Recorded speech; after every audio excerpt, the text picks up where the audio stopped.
तो अभी हम डिस्कस करते हैं फैमिलीज ऑफ सॉल्यूशन कि सॉल्यूशन की फैमिली क्या हो सकती है। फैमिली मीन के नंबर ऑफ सॉल्यूशंस एक ही डिफरेंशियल इक्वेशन के आपके पास अगर आ रहे हो तो वो क्या किस तरह हो सकते हैं, वो उनकी क्या पॉसिबिलिटी है या किस तरह वो आ सकते हैं आपके पास। अगर आप देखें कि कई सारी बुक्स में ये जो सॉल्यूशन है, सॉल्यूशन वाई को इंटीग्रल ऑफ इक्वेशन भी कहा जाता है। इंटीग्रल ऑफ इक्वेशन भी कहा जाता है। फॉर एग्जांपल, अगर आपके पास फर्स्ट ऑर्डर डिफरेंशियल इक्वेशन है D Y by D x is equal to X, तो ये एक डिफरेंशियल इक्वेशन है, फर्स्ट ऑर्डर है, ठीक है। अगर इसमें y को निकालना है, एक्चुअल में जब आप फर्स्ट ऑर्डर डिफरेंशियल इक्वेशन को सॉल्व करते हैं तो डेरिवेटिव को खत्म करने के लिए आप इंटीग्रेट कर रहे होते हैं, ठीक है ना। अगर मैं इस दोनों साइडों पे इंटीग्रेट करूं तो ये क्या आ जाएगा, integral D Y by D X integral X plus some constant of integration. यही पढ़ा है ना जी आपने। ये इंटीग्रल और डेरिवेटिव आपस में कैंसिल आउट हो गए, यहाँ पे y रह गया आपके पास, ये क्या आ गया, x की इंटीग्रेशन क्या होती है, एक्स स्क्वायर बटा 2 प्लस सम कांस्टेंट। तो ये एक फर्स्ट ऑर्डर इक्वेशन थी जिसको जब मैंने सॉल्व किया तो सॉल्व करने के पास ये मेरे पास सॉल्यूशन आ गया और इसमें क्या हुआ जी, एक कांस्टेंट अपीयर हो गया। क्या हो गया, एक कांस्टेंट अपीयर हो गया। तो इस बेस पे एक्चुअल में जब हम डिफरेंशियल इक्वेशन को सॉल्व करते हैं तो उसमें हम इंटीग्रेशन का प्रोसेस इन्वॉल्व कर रहे होते हैं। तो वो जो सॉल्यूशन होता है उसे इंटीग्रल भी कभी कभी कहा जाता है, मुख्तलिफ ऑथर्स ये भी कहते हैं इंटीग्रल ऑफ एन इक्वेशन। और जो उसका ग्राफ बनता है जिसको हमने सॉल्यूशन कर्व कहा था अभी, उसको वो इंटीग्रल कर्व भी कहते हैं। मीन सॉल्यूशन कर्व को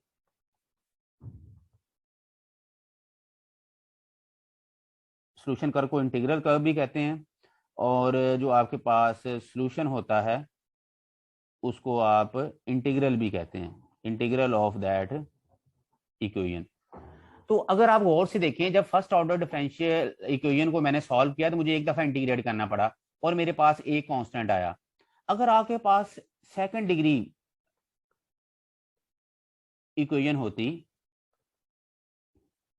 x Y prime plus X Y X square Y is equal to 0, तो इसमें अगर मैंने ये खत्म करना है, वाई निकालना है, तो ये दो दफा डेरिवेटिव है तो मुझे इंटीग्रेट करना, दो दफा इंटीग्रेट करना पड़ेगा। जब दो दफा इंटीग्रेट करना पड़ेगा तो इसका मतलब मेरे पास कांस्टेंट भी कितने आएंगे, दो आ जाएंगे, ठीक है। एक और कांस्टेंट आ जाएगा, लेट्स सपोज मैं उसे C1 कह देता हूँ, तो मेरे पास क्या आ जाएगा, एक और कांस्टेंट आ जाएगा। तो इस तरह अगर आपके पास n डिग्री इक्वेशन हो तो उसको आपको n टाइम इंटीग्रेट करना पड़ेगा और उसमें n कांस्टेंट आपके पास आ जाएंगे जिसको यहाँ पे पैरामीटर कहा गया है। कि अगर आप फर्स्ट ऑर्डर डिफरेंशियल इक्वेशन को सॉल्व करेंगे, फॉर एग्जांपल इस तरह की आपके पास डिफरेंशियल इक्वेशन है जिसमें फर्स्ट ऑर्डर क्या होगी, उसमें हाईएस्ट डेरिवेटिव 1 आ रहा हो, मतलब एक डेरिवेटिव आ रहा हो, y आ रहा हो, x आ रहा हो, तो ये फर्स्ट ऑर्डर डिफरेंशियल इक्वेशन है। तो उसका सॉल्यूशन जो आएगा वो क्या आएगा, x की फॉर्म में आएगा, y की फॉर्म में आएगा और उसमें a कांस्टेंट आ जाएगा। जिस तरह ये देखें, उसका ये वाला क्या होगा, सॉल्यूशन होगा, ठीक है, उसमें एक कांस्टेंट भी आ जाएगा। इसी तरह अगर आपके पास n ऑर्डर डिफरेंशियल इक्वेशन हो, मीन उसमें n डेरिवेटिव अपीयर हो रहे हो, एक्स वाई वाई प्राइम एक derivative, second derivative, third derivative up to so on, उसमें n डेरिवेटिव अपीयर हो रहे हो, तो उसका जो सॉल्यूशन आएगा उसमें x भी आएगा, y भी आएगा और क्या आएंगे, n कांस्टेंट आ जाएंगे। जिस तरह यहाँ पे एक कांस्टेंट आया था उसको n टाइम इंटीग्रेट करना पड़ेगा तो उसमें क्या आ जाएंगे, n कांस्टेंट आपके पास अपीयर हो जाएंगे। तो अगर आपके पास n डिग्री डिफरेंशियल इक्वेशन है तो इनकी मदद से हम क्या करते हैं जी, सॉल्यूशन लिखते हैं और उस सॉल्यूशन को कहते हैं जनरल सॉल्यूशन। जिस तरह ये जो है आपके पास, ये y is equal to x square by 2 plus c is equal to d Y by D x is equal to x, ये डिफरेंशियल इक्वेशन का ये वाला सॉल्यूशन है। अब यहाँ पे c जो है ये पैरामीटर है, ठीक है, जिसको यहाँ पे 1 पैरामीटर कहा गया है, कांस्टेंट है, इसको आप कोई भी वैल्यू दे दें। मीन ये जो आपके पास है जी, D Y by D x is equal to X, इसका सॉल्यूशन आपके पास क्या आया, y is equal to x square by 2 plus C. ये इसका सोल्यूशन आ गया।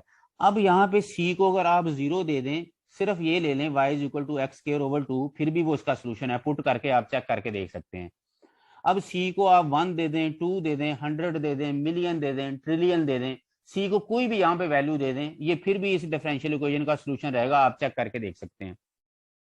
ठीक है, तो इसका मतलब ये हुआ कि एक्चुअल में ये एक जनरल सोल्यूशन है। ये क्या है?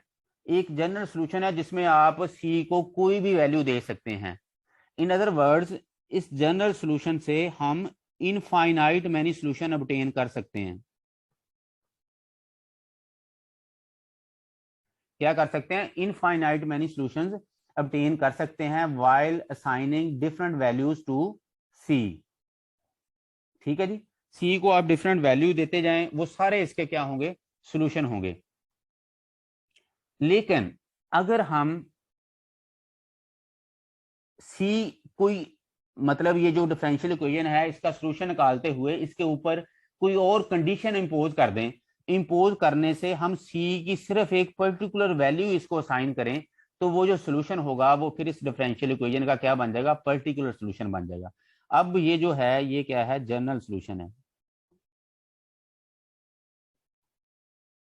इससे हम इनफाइनाइट मैनी सॉल्यूशंस ऑब्टेन कर सकते हैं सी को डिफरेंट वैल्यूज दे के।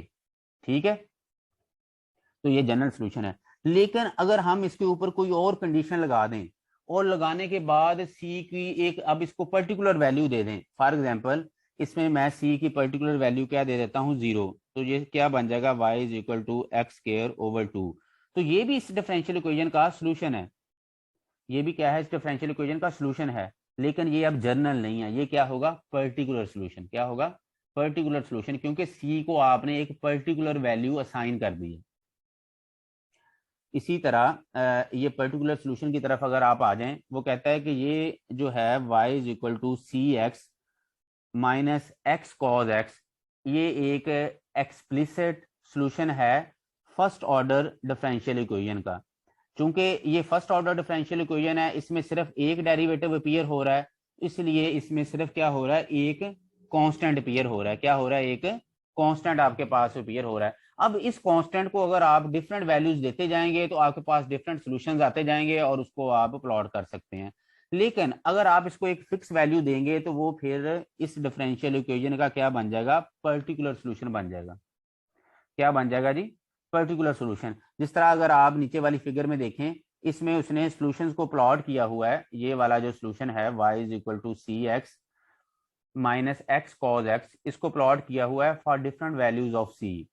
जिस तरह ये अगर आप देखें, ये ब्लू वाली लाइन उसने c0 के लिए प्लॉट की है। मीन y जब 0 पुट किया तो ये वाली टर्म गई, क्या आपके पास रह गया? Minus x cos x. इसको उसने प्लॉट किया हुआ है माइनस इन्फिनिटी टू इन्फिनिटी। ठीक है जी, ये सी की 0 वैल्यू के लिए ये एक पर्टिकुलर सोल्यूशन है। इसको भी अगर आप चेक करेंगे, इसमें पुट करेंगे, तो ये इस डिफरेंशियल इक्वेशन का सोल्यूशन होगा, लेकिन ये पर्टिकुलर होगा क्योंकि सी को आपने एक पर्टिकुलर वैल्यू साइन कर दी है, that is C is equal to 0। Similarly अगर सी को आपको बड़ी वैल्यू देंगे तो ये इस तरह के ऊपर वाले सोल्यूशन आएंगे, 1 देंगे, 2 देंगे। इस तरह सी को अगर आप नेगेटिव वैल्यू देंगे, -1 देंगे, -2 देंगे, फॉर एग्जाम्पल नेगेटिव अगर आप देते हैं -2, तो ये क्या आ जाएगा? -2x minus x cos x. तो ये वाला जो है ये भी सोल्यूशन है इस डिफरेंशियल इक्वेशन का, लेकिन ये क्या है? पर्टिकुलर सोल्यूशन है for c is equal to -2। और इसको जब आप प्लॉट करेंगे तो यहाँ पे ये इस तरह की फिगर बनेगी आपके पास। तो इस तरह आई होप सो कि आपको जनरल सोल्यूशन और पर्टिकुलर सोल्यूशन का पता चल गया होगा। ठीक है, पर्टिकुलर सोल्यूशन एक्चुअली में जनरल सोल्यूशन से ही ऑब्टेन होता है while assigning some particular value to this constant C. ठीक है जी, अब आगे आ जाता है जी एक और फैमिली ऑफ सॉल्यूशंस में एक और सॉल्यूशन है, दैट इज सिंगुलर सॉल्यूशन। कि सिंगुलर सॉल्यूशन क्या होता है? अगर आप रिकॉल करें तो ये जो डिफरेंशियल इक्वेशन है इसमें आप इसको वेरीफाई भी कर सकते हैं, और आपने ऑलरेडी ये वेरीफाई किया भी हुआ है कि y is equal to 1/16 x power 4 ये इस डिफरेंशियल इक्वेशन का सोल्यूशन है। इस तरह y इज इक्वल टू 0 ये भी इस डिफरेंशियल इक्वेशन का सॉल्यूशन है। अब अगर आप इस डिफरेंशियल इक्वेशन को देखें तो ये फर्स्ट ऑर्डर डिफरेंशियल इक्वेशन है। क्या है जी? ये फर्स्ट ऑर्डर डिफरेंशियल इक्वेशन है। इसका मतलब ये है कि इस डिफरेंशियल इक्वेशन को जब हम सॉल्व करेंगे तो हमारे पास जो सॉल्यूशन आएगा उसमें वन कांस्टेंट आएगा आपके पास। यहाँ पे तो कोई कांस्टेंट नहीं है, इसका मतलब ये है कि ये वाला जो सॉल्यूशन है ये क्या है? पर्टिकुलर सॉल्यूशन है। ये क्या है? पर्टिकुलर सॉल्यूशन है। जब हम इस डिफरेंशियल इक्वेशन को सॉल्व करेंगे, जिसको हम बाद में डिस्कस करेंगे आने वाले लेक्चर में कि डिफरेंशियल इक्वेशन को सॉल्व कैसे करते हैं, जब हम इस डिफरेंशियल इक्वेशन को सॉल्व करेंगे तो सॉल्व करने के बाद जो हमारे पास एक्चुअल में सॉल्यूशन आएगा वो ये वाला आएगा। ये एक सॉल्यूशन है, इसमें देखें एक कांस्टेंट भी अपीयर हो रहा है। तो इस कांस्टेंट को जब उसने जीरो रखा तो अगर आप देखें तो ये वाली चीज बन जाएगी। ठीक है, इसका मतलब ये है कि ये इस डिफरेंशियल इक्वेशन का पर्टिकुलर सॉल्यूशन था for c is equal to 0। ठीक है जी, अब ये बात हो गई। अब एक्चुअल तौर पे जो जनरल सॉल्यूशन हो, जो जनरल सॉल्यूशन हो उससे सारे जो पर्टिकुलर सॉल्यूशन है, उससे सारे जो पर्टिकुलर सॉल्यूशन है वो ऑब्टेन हो जाने चाहिए फॉर डिफरेंट वैल्यूज ऑफ सी को अगर आप डिफरेंट वैल्यूज देते जाएं तो सारे पर्टिकुलर सॉल्यूशन उससे आ जाने चाहिए, लेकिन ऐसा नहीं होता। कभी कभार कुछ सॉल्यूशन ऐसे भी होते हैं जिनको आप जनरल सॉल्यूशन से सी को कोई एक वैल्यू दे के हासिल नहीं कर सकते। वो जो पर्टिकुलर सॉल्यूशन होते हैं उनको हम कहते हैं सिंगुलर सॉल्यूशन। मीन ऐसे सॉल्यूशन जिसको सी की को वैल्यू दे के जनरल सॉल्यूशन से हासिल ना किया जाए, उन सॉल्यूशंस को कहते हैं सिंगुलर सॉल्यूशन। फॉर एग्जांपल, अगर y इज इक्वल टू 0 भी इसका सॉल्यूशन है, देखें y इज इक्वल टू 0 क्या है? इसका सॉल्यूशन है। लेकिन आप यहाँ पे c को जो मर्जी वैल्यू दे दें इस जनरल सॉल्यूशन में, ये वाला जो आपके पास जनरल सॉल्यूशन है इसमें c को जो मर्जी वैल्यू दे दें आपके पास 0 कभी भी नहीं आएगा। y इज इक्वल टू 0 कभी भी नहीं यहां से आएगा, c को जो मर्जी आप वैल्यू देते जाएं। तो इसका मतलब ये हुआ y इज इक्वल टू 0 फिर क्या होगा? ये पर्टिकुलर सॉल्यूशन हम इसे नहीं कहेंगे क्योंकि ये c की कोई वैल्यू दे के हमें हासिल नहीं हुआ, लेकिन ये वैसे इसका सॉल्यूशन है। तो इस सॉल्यूशन को हम क्या कहेंगे? Singular solution. क्या कहें जी? Singular solution. तो इस तरह आई होप सो कि आपको ये अंदाज़ा हो गया होगा कि फैमिली ऑफ सॉल्यूशंस में पर्टिकुलर सॉल्यूशन क्या होता है, जनरल सॉल्यूशन क्या होता है, और at the end singular solution क्या होता है।